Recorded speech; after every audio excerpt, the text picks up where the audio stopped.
નમસ્કાર મિત્રો, જોગી ટ્રેડરમાં આપનું સ્વાગત છે। આજે આપણે જાણીશું એક્સિકોમ ટેલિસિસ્ટમ લિમિટેડ આઈપીઓની સંપૂર્ણ માહિતી। એક્સિકોમ ટેલિસિસ્ટમ લિમિટેડ પાવર સિસ્ટમ, ઇલેક્ટ્રિક વાહન, ઈવી ચાર્જિંગ અને અન્ય સંબંધિત ઉકેલોમાં નિષ્ણાંત છે। કંપની કામ શું કરે છે? પાવર સિસ્ટમ, ઇલેક્ટ્રિક વાહન અને ઈવી ચાર્જિંગનું કામ કરે છે। કંપની બે બિઝનેસ વર્ટિકલ હેઠળ કામ કરે છે। પહેલું, power system Exicom digital communication networks માટે અવિરત પાવર સોલ્યુશન પ્રદાન કરે છે। બીજું, ઈવી ચાર્જિંગ સોલ્યુશન એક્સિકોમ એ ભારત અને દક્ષિણ પૂર્વ એશિયામાં 6000થી વધુ એસી અને ડીસી ચાર્જર તૈનાત કર્યા છે। તેમના ઈવી ચાર્જિંગ સોલ્યુશન કઠોર પર્યાવરણ અને વિદ્યુત પરિસ્થિતિનો સામનો કરવા માટે રચાયેલા છે। હવે આપણે કંપની વિશે બીજી માહિતી જાણીશું। તો 31 માર્ચ 2023 સુધીમાં કંપની ભારતના ઈવી ચાર્જર મેન્યુફેક્ચરિંગ સેગમેન્ટમાં દાખલ થનાર સૌપ્રથમ કંપની છે।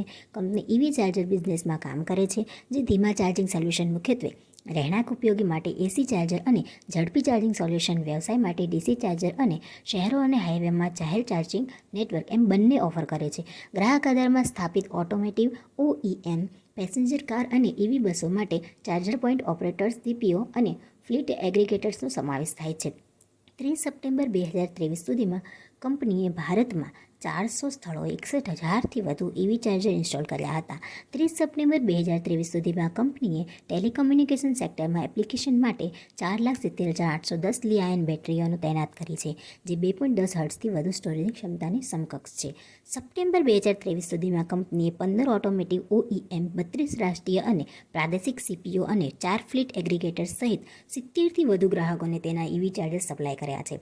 30 સપ્ટેમ્બર 2023 સુધીમાં કંપની ભારતમાં 1190 કર્મચારીઓને રોજગારી આપે છે, જેમાંથી 443 કરાર આધારિત છે, 732 કર્મચારીઓ તકનીકી રીતે લાયકાત ધરાવે છે, 438 ડિપ્લોમા સાથે અને 294 એન્જિનિયરિંગ ડિગ્રી સાથે કંપનીએ પેટા કંપનીઓમાં પણ 50 કર્મચારીઓ છે।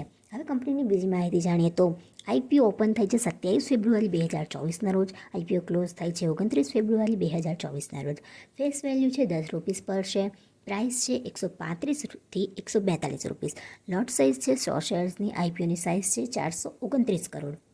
ફ્રેશ ઇસ્યુ છે 329 કરોડ। ઓફર ફોર સેલ છે 100 કરોડની। હવે આ આઈપીઓ લાવવાના મુખ્ય કારણો શું છે?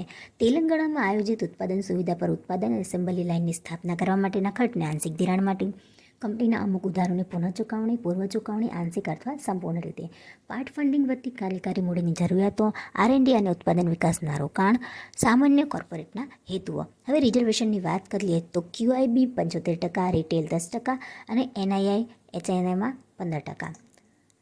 કંપનીના લોટ અને અમાઉન્ટની માહિતી મેળવીએ તો રિટેલમાં મિનિમમ અરજી 1 લોટની થાય છે, 100 શેર્સ મળશે, 14,200 એની અમાઉન્ટ થાય છે। રિટેલમાં મેક્ઝિમમ અરજી 14 લોટની છે, 1400 શેર્સ મળે છે, 1,98,800 એની અમાઉન્ટ થાય છે।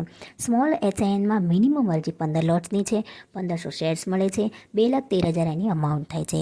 સ્મોલ એચઆઈએનમાં મેક્ઝિમમ અરજી 70 લોટ્સની છે, 7,000 શેર્સ મળશે, 9,94,000 એની અમાઉન્ટ થાય છે। બિગ એચએનઆઈમાં મિનિમમ અરજી 71 લોટ્સની છે, 7100 શેર્સ મળશે, 10,08,200 એની અમાઉન્ટ થાય છે। હવે કંપનીની નાણાકીય પરિસ્થિતિ વિશે જોઈએ તો 31 માર્ચ 2021માં 524 કરોડના રેવન્યુ સામે કંપની 3 કરોડનો પ્રોફિટ કરે છે।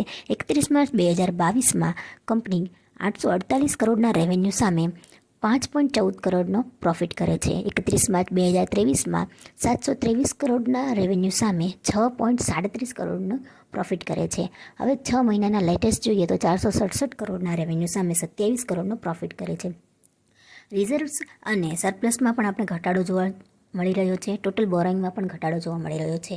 ઉપરોક્ત દરેક આંકડા કરોડમાં દર્શાવેલા છે।